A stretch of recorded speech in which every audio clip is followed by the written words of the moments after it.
예, 반갑습니다. 장량 옥야고등학교 윤리와 사상 담당 교사 이재성입니다. 자, 다들 주말은 잘 보냈습니까? 이제는 진짜 이 잔류주였는지 기가주였는지 전혀 감을 못 잡겠습니다. 벌써 5월입니다. 이제 뉴스를 보니까 한 5월 중순쯤 되면 순차적으로 등교를 할 것 같은 느낌이 듭니다. 사실 아직까지는 학교에서는 등교가 언젠지는 사실 잘 모릅니다. 얼른 좀 이렇게 완화가 되어서 선생님도 이제 태블릿 PC를 보면서 수업하는 것이 아니라 교실에서 여러분들 앞에서 같이 소통하면서 이 수업을 하고 싶다라는 생각을 많이 합니다. 자, 오늘도 한번 수업을 전개해 보도록 하겠습니다. 자, 우리가 지난 시간에 배웠던 사상가가 바로 맹자 사상이지요. 맹자 사상에서 가장 대표적이었던 내용이 무엇입니까? 바로 성선설입니다. 자, 선생님이 수업을 하다 보면은 이제 공자나 맹자나 순자와 같이 이 선진유학 사상가들을 각각의 이론들을 좀 더 수월하게 이해하기 위해서 선생님이 접근하는 방식이 있습니다. 바로 사분별입니다. 자, 그래서 첫 번째 본성론, 두 번째 덕과 관련된 덕론, 세 번째 어떻게 수용할 것인가 라고 하는 수양론, 그리고 네 번째 정치관, 이렇게 네 가지 영역으로 나눠볼 수 있는데, 자, 맹자의 관점에서 인간의 본성, 인성은 바로 어땠습니까? 성선설이죠. 그리고 이 성선설을 설명하기 위해서 크게 두 가지에 대해서 얘기합니다. 첫 번째, 사당과 사덕, 그리고 배우지 않아도 생각하지 않아도 할 수 있고 알 수 있는 것, 알고 있는 것, 바로 양지와 양능입니다. 이 사당과 사덕, 양지와 양능이라는 것은 우리가 언제부터, 태어날 때부터, 그리고 모든 사람들이 자연스럽게 가지고 태어난 특징이 될 수 있겠습니다. 자, 그럼 맹자의 관점에서 덕 중요시 여긴 것 바로 무엇입니까? 인, 의, 예, 지, 무엇이죠? 사덕이죠. 이 중에서 두 개를 꼽으라면 바로 인과 의였습니다. 그래서 의는 사람이 가야 할 길이요, 의는 사람이 마땅히 행해야 될 덕이다 라고 얘기를 했고, 이라는 것은 바로 무엇이냐면은 따뜻하고 포용적인 사랑, 그래서 따포사라고 이름 붙여 본다면, 의란 것은 옳고 그름을 구분하는 사회 정의다 라고 얘기를 했습니다. 자, 그래서 특히 맹자는 이 전국시대의 사람이기 때문에 이 혼란스러움을 해결하기 위해서 인과 의 중에 의의 가치를 더 중요시 했다는 것도 기억을 해주기 바랍니다. 자, 수양론입니다. 수양론에서 맹자의 가장 중요한 내용은 무엇이었습니까? 바로 선한 본성을 보존한 것이죠. 그래서 나온 것이 바로 존심양성, 그리고 잃어버린 마음을 되찾자라는 구방심, 방하는 마음을 되찾자라는 것입니다. 그리고 호연지기를 위해서 꾸준히 모은다. 무엇을? 의로움을. 그래서 집의까지 기억을 해주기 바랍니다. 자, 그럼 정치관입니다. 누구의 영향을 받습니까? 바로 공자의 덕치 사상을 계승하는 것이죠. 그래서 어떤 정치가 패도 정치가 아니라 바로 왕의 군주의 덕으로서 정치하는 왕도 정치를 주장했습니다. 자, 그래서 왕도 정치가 출발하기 위해서는 바로 무엇이 뒷받침이 돼야 되겠습니까? 경제적 안정이 뒷받침돼야 되기 때문에 무엇을 보장해 주라겠습니까? 항상 먹고 살 수 있는 토대 기반을 마련해 주라 해서 항산을 보장해 준다면 백성들에게도 늘 도덕적인 마음인 항심이 보장될 것이다 라고 얘기를 했습니다. 자, 그래서 이런 왕도 정치를 실현하면 이루어질 수 있는 것이 바로 민본주의죠. 백성들을 근본으로 한다. 그런데 왕이 왕답지 못해서 백성을 근본으로 하는 정치를 하지 못한다. 그러면 어떻게 할 수도 있다? 역성 혁명을 할 수도 있다라고 얘기를 했습니다. 중요한 특징입니다. 왕이 왕답지 못하면 그때는 왕이 아니라 일반적인 사람에 불과하기 때문에 그를 군주의 자리에서 끌어내려야 된다. 자, 우리 마지막 시간에 전호근 교수님의 강의 짧게 한번 봤지요. 그 내용이 되겠습니다. 그리고 함께 즐겨요. 여민 등락까지. 자, 맹자의 사상을 선생님이 한 페이지에 간단하게 정리를 해봤습니다. 자, 그러면 이번 시간에는 교과서 내용을 한번 보도록 하지요. 교과서 페이지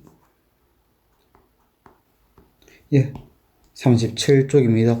교과서 페이지 37쪽으로 가면 이제 선진 유학 사상, 즉 진나라 이전의 중국 유학의 출발점이라고 할 수 있는 선진 유학, 중국 고대 윤리의 이제 마지막 주자 바로 순자입니다.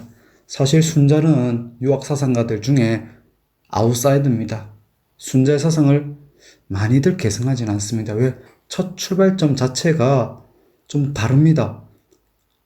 맹자와 순자의 도착점은 같습니다.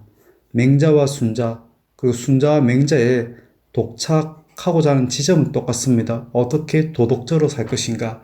하지만 출발하는 곳 자체가 다릅니다.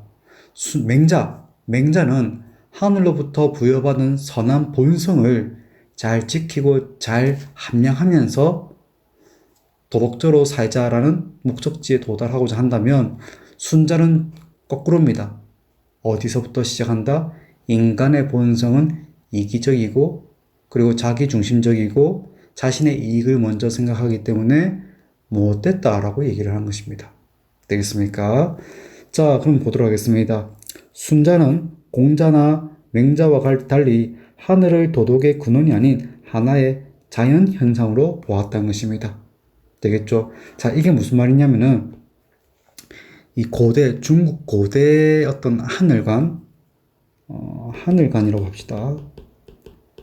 하늘관을 관점에서 본다면 공자와 맹자의 관점에서 인간의 도덕성은 좋은 데서 왔습니다. 굉장히 좋은 데서 왔습니다. 그리고 그 좋은 데가 결국은 어디가 되겠습니까? 하늘이 도덕의 근원이란 것입니다. 하늘이 인간이 가지고 있는 인간의 도덕성의 출처란 것이죠. 되겠습니까? 그래서 맹자가 하는 말이 있습니다. 필기노트 맹자 파트 수양문에 보면 이런 구절이 있습니다. 한번 보겠습니다. 마음을 지극히 다하는 사람은 본성을 알고 본성을 알면 하늘을 알게 된다. 내 본성을 아는 것이 곧 하늘을 알게 된다는 것이죠.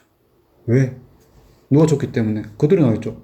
하늘이 인간에게 본성을 줬기 때문에. 어떤 본성? 선한 본성. 그래서 인간의 마음, 인간의 성품만을 잘 다스리는 것이, 잘 다독거리는 것이 곧 무엇과도 동일하다 했습니까? 하늘의 성행인 것과도 마찬가지다 했습니다. 그래서 맹자의 관점에서는 바로 하늘이 인간에게 줬던 것입니다. 무엇을? 선한 도덕성을.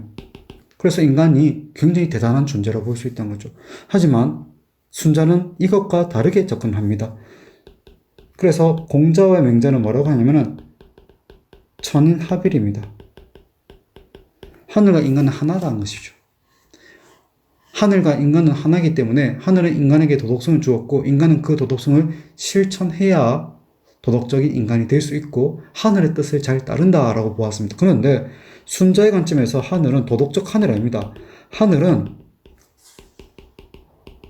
자연 중에 하나인 것입니다. 마치 산, 강, 바다, 들판 그리고 하늘인 것처럼 하늘은 어떤 대단한 어떤 전지적 존재 그런 것이 아니라 우리가 눈에 보이는 하나의 자연 중에 하나라는 것이죠. 되겠습니까? 그러면은 인간의 도덕성은 하늘로부터 왔다 안 왔다? 안 왔다는 것입니다.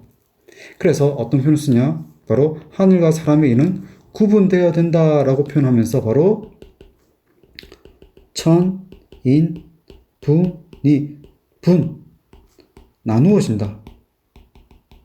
무엇으로? 두 개로. 자, 그래서 이제 순자는 이렇게 보는 거죠. 도덕의 근원은 어디에 있는 것이 아니다. 순자의 관점에서 도덕의 근원은 어디에 있는 것이 아니라 하늘에 있는 것이 아니라는 것입니다. 순자의 관점에서 도덕의 출처, 도덕의 근원은 하늘에 있는 것이 아니라는 것입니다. 그럼 이제 누구에게 달렸다는 것입니까? 계속 보도록 하겠습니다.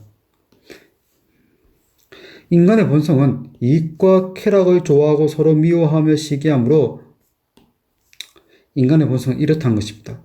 우리가 1단원 시작할 때 배웠던 내용이죠. 인간의 본성, 순자의 관점에서 인간의 본성 태어날 때부터의 어떤 선천적이고 자연적이고 보편적, 즉 모든 사람이 날 때부터 자연스럽게 가지고 태어난 본성은 이익을 좋아하고 쾌락을 좋아하고 서로 미워하며 서로 시기한다는 것입니다. 그래서 이것을 뭐라고 얘기했습니까? 바로 인간의 본성은 악하다라고 하는 성악설을 주장했죠. 그리고 이 본성을 그대로 둔다면 결국 사회에 어떤 걸로 이어지겠습니까? 갈등과 투쟁으로 이어진다는 것입니다. 자, 한번 생각을 해볼까? 공자의 관점에서 이 사회는 왜 혼란스러웠습니까? 내면적 도덕성이 무너졌기 때문이죠. 맹자의 관점에서 이 사회는 왜 혼란스러웠습니까? 타고난 도덕성을 발현하지 못하든가 또는 잃어버렸기 때문이죠. 그렇다면 순자의 관점에서 사회의 혼란의 원인은 무엇이 되겠습니까? 본성이 방치되었기 때문입니다. 인간의 본성이 그대로 방치되었기 때문에 무너지거나 가려지거나 잃어버려서가 아니라 인간의 본성이 있는 그대로 드러났기 때문에 사회가 혼란스럽다는 것입니다. 되겠죠? 그럼 이 사회의 혼란에서부터 벗어나기 위한 방법은 결국 어디서부터 다시 시작하겠습니까? 바로 본성을 변화시키는 것입니다. 그리고 그 본성을 변화시키기 위해서는 인위적인 노력이 필요하다는 것입니다. 즉, 인간에 의한 후천적 노력이 인이라는 것은 즉 인간에 의한 후천적 노력이 이루어져야 된다는 것입니다. 그러면 이 인간에 의해서 이루어지는 후천적 노력인 이 인에는 결국 무엇도 포함되어 있겠습니까? 도덕도 포함되어 있다는 것이죠. 그래서 순자의 도덕의 근원은 바로 하늘에 있는 것이 아니라 인간에 의한 노력이 있다는 것이죠. 인간에 의한 노력에 바로 그 도덕의 근원과 출처가 있다는 것입니다. 더 이상 하늘이 준 것만을 그대로 잘 보존하고 잘 지키고 애지중진 잘 보살피고 있는 것이 아니라 가지고 태어난 것은 좀 못됐고 삐뚤어지고 나쁘더라도 이것을 어떻게 하겠다? 좋게 바꾸겠다는 것입니다. 어떤 것을 통해서 인간의 선천적인 것이 아니라 후천적 노력을 통해서 자연적인 것이 아니라 인위적인 노력을 통해서 그래서 도덕은 더 이상 하늘에 달린 것이 아니라 어디에 달렸다? 인간의 노력에 의해서 달렸다는 것입니다. 도덕은. 되겠습니까?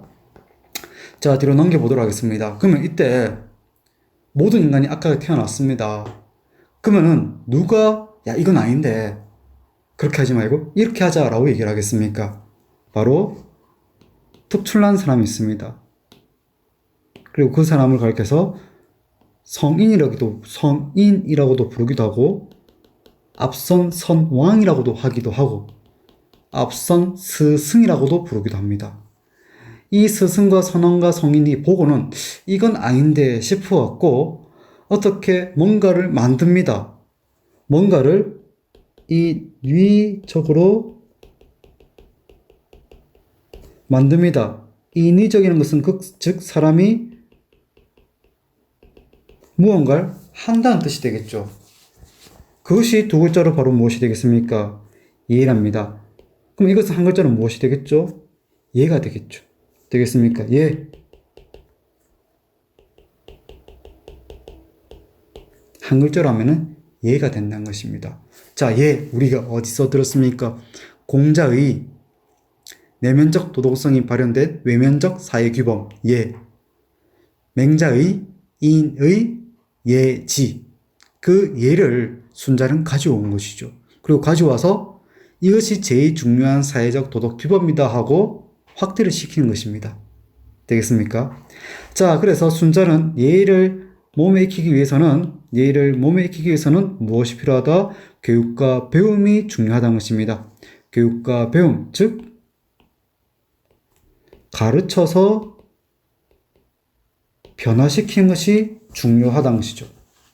되겠죠? 그래서 어려서부터 무엇이 예의인지 배우고 익혀서 몸에 익숙하도록 하여 그 후에 개인이 행복하고 사회도 질서를 유지할 수 있게 될 것이다 라는 것입니다. 즉 비록 태어난 것은 무엇일지라도 성악일지라도 무엇을 배우고 익힘으로써 예를 배우고 또는 익힘으로써 어떻게 될 수 있다? 선해질 수 있다는 것입니다. 그래서 이 선해질 수 있다는 것은 어떤 노력이 더해져야겠습니까? 후천적이고 인위적인 노력을 통해서 바뀔 수 있다는 것이죠. 그래서 맹자는 약수터와 같은 남자입니다. 깨끗한 물을 들고 와서 잘 보존하면 됩니다. 냉장고 같은데 잘 보존하면 됩니다. 그런데 순자의 관점에서 순자는 바로 정수기와 같은 남자입니다. 정수기, 즉 그렇게 깨끗하지 않은 물을 넣고는 그 물이 어떻게 되도록 필터링을 통해서 마실 수 없는 물을 필터링을 통해서 온갖 노력을 통해서 깨끗한 물이 되어서 마실 수 있게 해주는 것이죠. 되겠습니까? 자, 그러면은 맹자에서 가장 중요한 덕목 바로 이 예. 그리고 이 예를 통해서 어떻게 될 수 있다?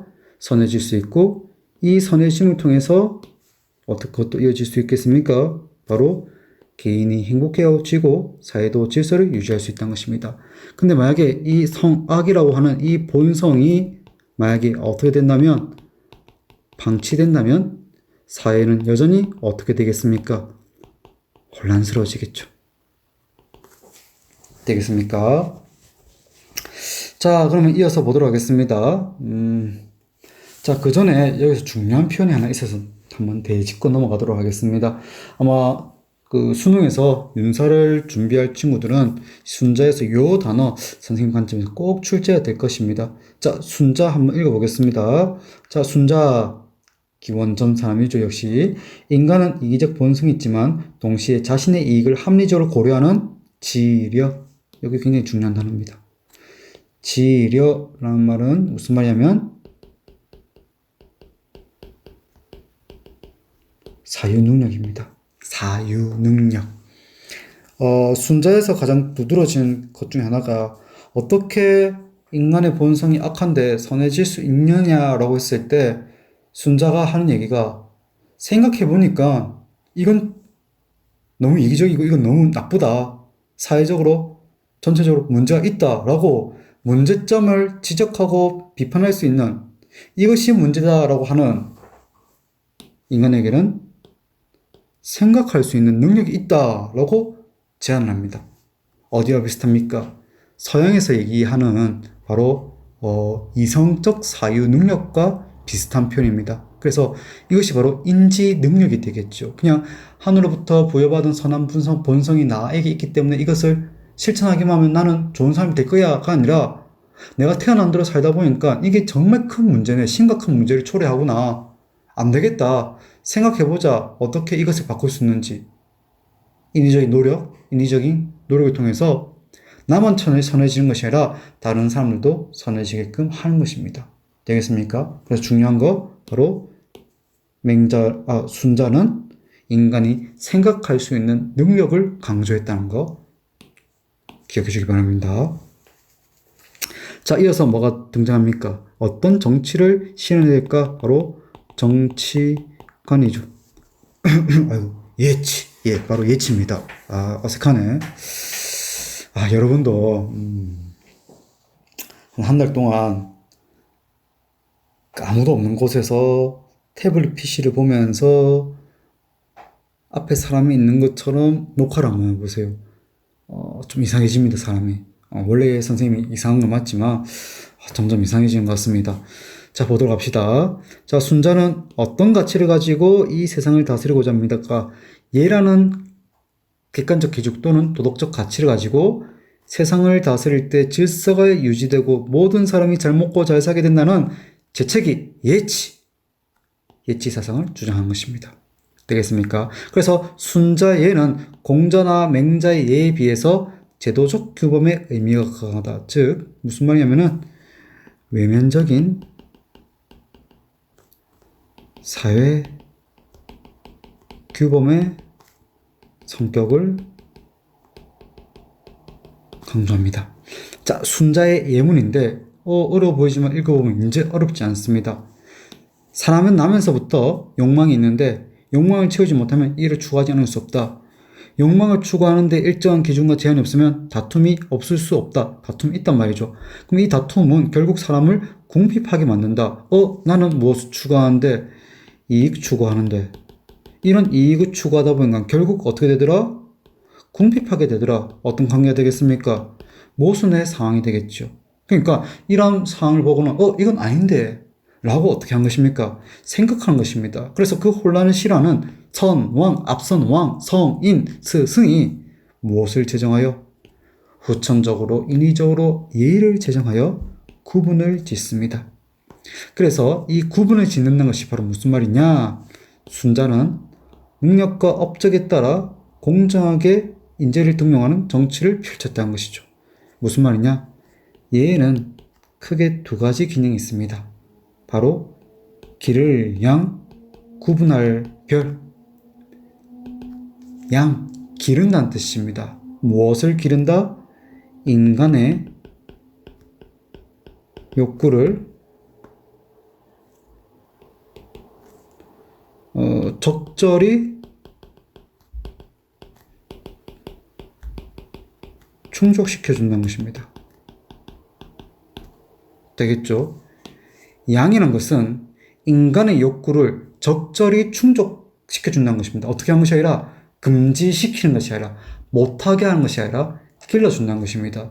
그리고 두 번째가 바로 여기입니다. 별. 별이라는 것은 어떤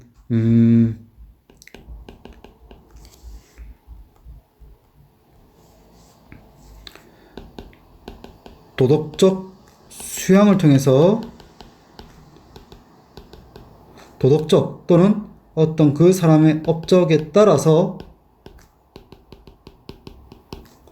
재화와 지위를 어떻게 하는 것이죠? 분배한다는 것입니다. 되겠죠? 그러니까 타고난 신분이 무엇이든 간에 어떤 아버지가 누구냐, 어떤 가문의 사람이냐가 아니라 바로 능력과 업적에 따라 인재를 등용한다는 것입니다. 그러면 능력과 업적은 결국 무엇이 되겠습니까? 도덕적 수양에 따라서 악한 본성을 선하게 바꾸어서 그 능력이 드러낸 만큼 그 사람을 인재로 등용을 하겠다라는 것입니다. 되겠습니까? 자, 그래서 밑에 보도록 하겠습니다. 순자는 공자의 사상을 계승했지만 도덕적 마음을 중요시 여긴 맹자와 달리 제도적 규범을 강조했습니다. 그리고 유교를 굉장히 현실적 합리적으로 가르쳤습니다. 하지만 문제가 있습니다. 순자의 이론에는 크게 문제가 없는데 세상 사람들이 봤을 때가 문제가 있는 거죠. 어떻게 인간의 본성이 악할 수가 있어? 너무 현실적인 거 아니야? 너무 현실적인 것을 콕콕콕 찌르다 보니까 그 현실적 특성에 대해서 불만을 가지게 된 것이죠. 되겠습니까? 자, 이러한 내용 우리 필기 노트 보면서 정리를 해보도록 하겠습니다. 자, 우리 필기 노트에서 순자 파트 한번 볼 건데, 순자 파트에 이렇게 이미 필기가 되어져 있습니다. 왜 필기가 되어 있냐? 우리가 이미 1단원에서 수업을 했기 때문이죠. 자, 순자의 윤리의 사상 보도록 하겠습니다. 첫 번째, 무슨 론이 되겠죠? 본성론 또는 인성론. 인간의 선천적 본성은 어떻다? 자신만 알고 있다는 것입니다. 즉, 어떻다는 거죠? 이기적이다라는 것입니다. 되겠죠? 그래서 이익과 쾌락을 좋아하고 서로 미워하고 시기한다는 것이죠. 그래서 여기 적혀져 있습니다. 사람의 성품은 태어나면서부터 자신의 이익을 좋아한다. 이익만을 따르다 보니까 쟁탈과 양보가 없어지게 될 것이고, 양보가 없고 쟁탈만 있다 보니까, 즉, 무엇만 있다? 태어나면서부터 이목의 욕구, 즉, 육체와 신체의 욕구만 있게 된다는 것입니다. 그리고 쟁탈이 발생하게 되는 것이고 사회질서를 파괴하고 폭동이 발생한다.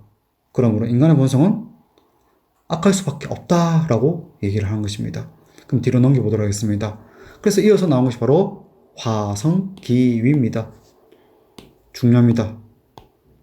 자, 화성기위라는 것은 무슨 말이냐? 인간의 본성을 변화시키자. 인간의 본성을 변화시키자. 무엇을 통해서? 인의를 일으켜서. 즉, 인위적인 노력을 통해서죠. 그러면 이 인위적인 노력이라는 것은 결국 무엇을 의미하겠습니까? 이 인위적인 노력이라는 것은 결국 무엇을 의미한다?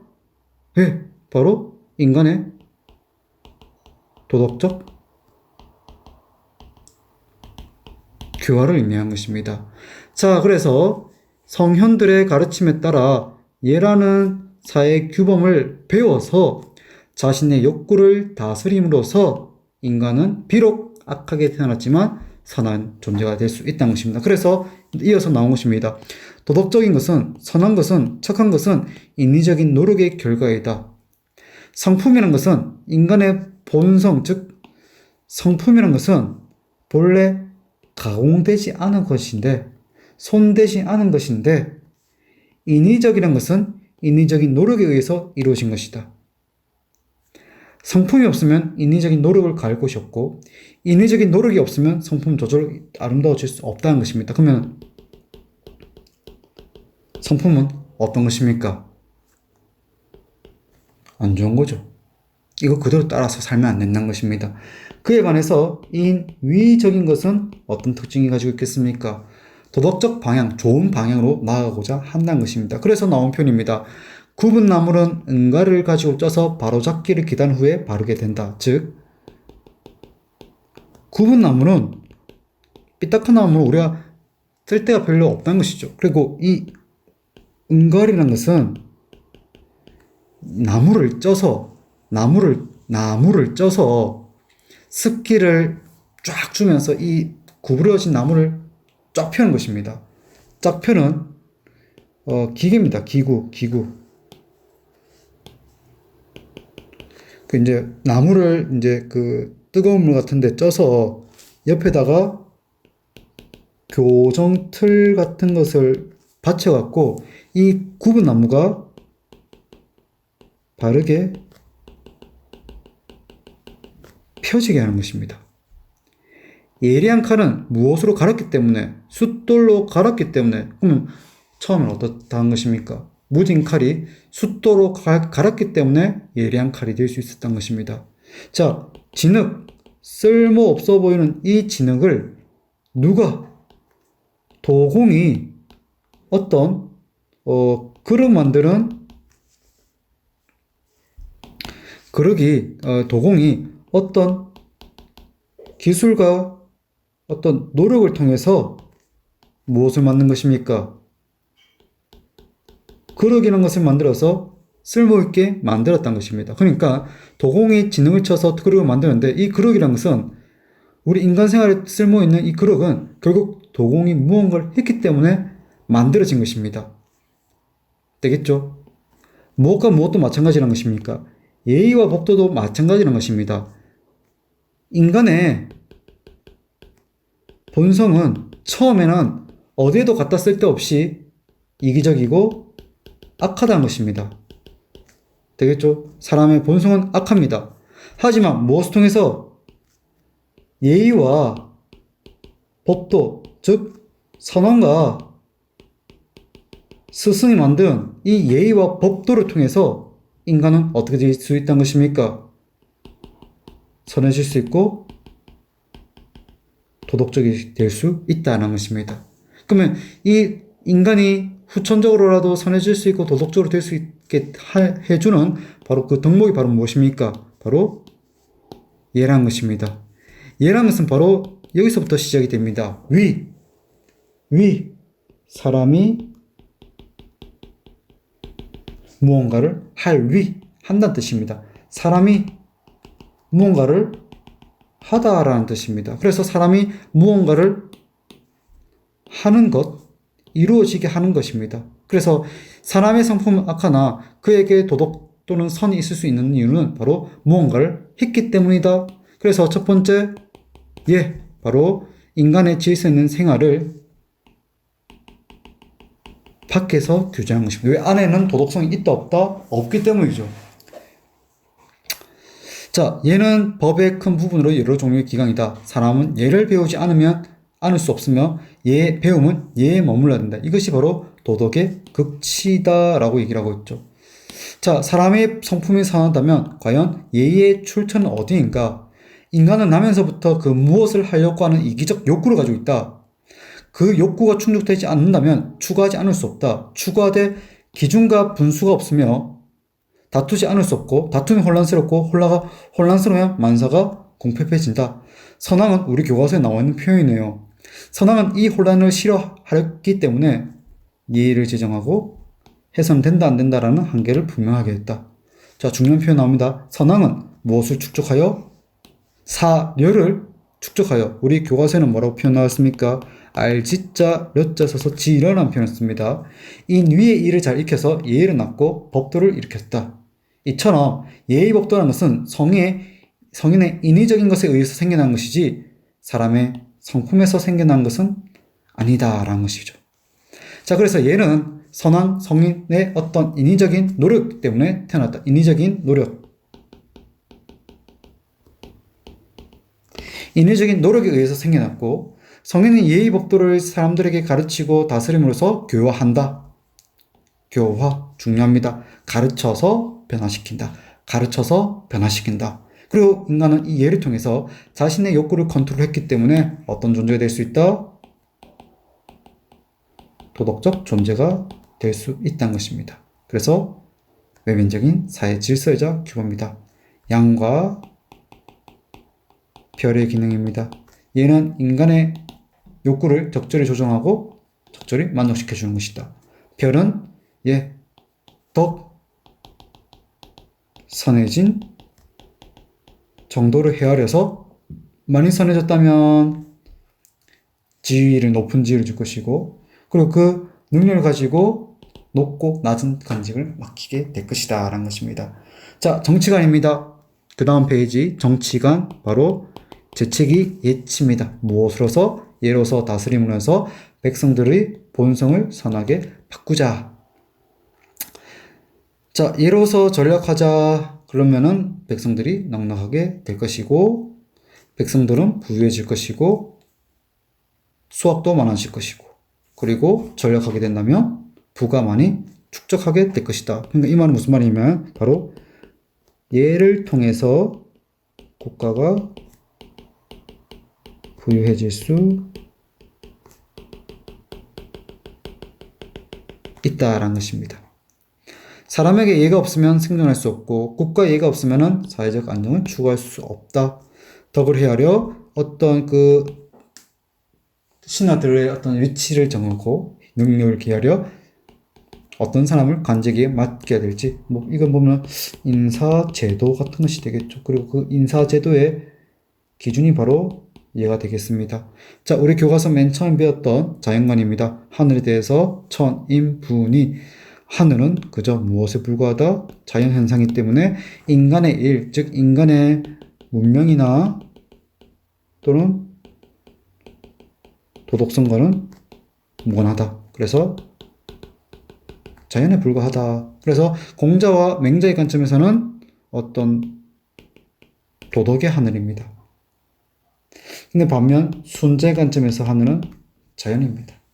그래서 공자와 맹자는 하늘은 절대적이고 도덕적이다. 그에 반면 순자는 하늘은 자연적이다. 라고 얘기를 하는 것입니다. 자, 이렇게 해서 선진유학의 대표적인 사상가인 공자, 맹자, 순자 이 세 사상가에 대해서 우리가 한번 배워봤습니다. 꽤나 중요한 사상가들입니다. 수능에서 한 문제로 충분히 출제될 수도 있고, 또는 더 나아가서 맹자 같은 경우는 중국 신유학의 성리학과 양명학, 더 나아가면은 맹자가 이황, 이 정약용과 함께 출제될 수도 있다는 것이죠. 왜냐면은 유학의 어떤 출발점은 공자지만 이 유학이 성리학과 양명학과 실학으로 성장할 수 있는 큰 중요한 토대가 된 사상가는 바로 맹자의 사상이기 때문입니다. 자, 그럼 우리가 선생님이 좀 여러분을 풀 수 있는 문제를 좀 제시하겠습니다. 문제 한번 풀어볼 수 있도록 하고 다음 시간에는 그 문제 풀이와 함께 우리가 지난 시간 동안 배웠던 이 선진유학 사상가들의 입장을 한번 정리해 보도록 하겠습니다. 수업이 한 15분 정도 남았습니다. 집에 있으니까 많이 갑갑하죠. 많이 갑갑할 것 같아서 선생님이 사진을 좀 자주 보는 블로그를 한번 안내해 줄까 싶습니다. 이 작가도 역시 올해 사진 출사는 못 가고 작년에 찍었던 사진을 이렇게 올려주었습니다. 산 정상에 올라가기도 하고, 그리고 이렇게 산 중턱에 있는 곳에서 은하수 촬영도 하기도 했네요. 올해가 아니고 작년이라고 합니다. 사진 찍는 사람들이 이렇게 밤에 많이 올라가더라고. 쌤은 무서워서 못 가는데, 일출이네요. 멋집니다. 홍매산 철쭉 사진 작가들이 많이 가는 곳입니다. 일출과 철쭉 사진 이렇게 여러분과 한번 같이 보고 싶어서 멋집니다. 이거는 해가 어느 정도 떴을 땐가? 떴을 때 같네요. 한번 같이 보고 싶어서 한번 가져와 봤습니다. 선생님 이렇게 사진 한번 보여주고 나니까 시간이 한 10분 정도 남았는데 선생님이 문제를 맹자와 그리고 순자와 관련된 문제를 제시해 주겠습니다. 한번 풀어보고 과제로 꼭 제출해 주기 바랍니다.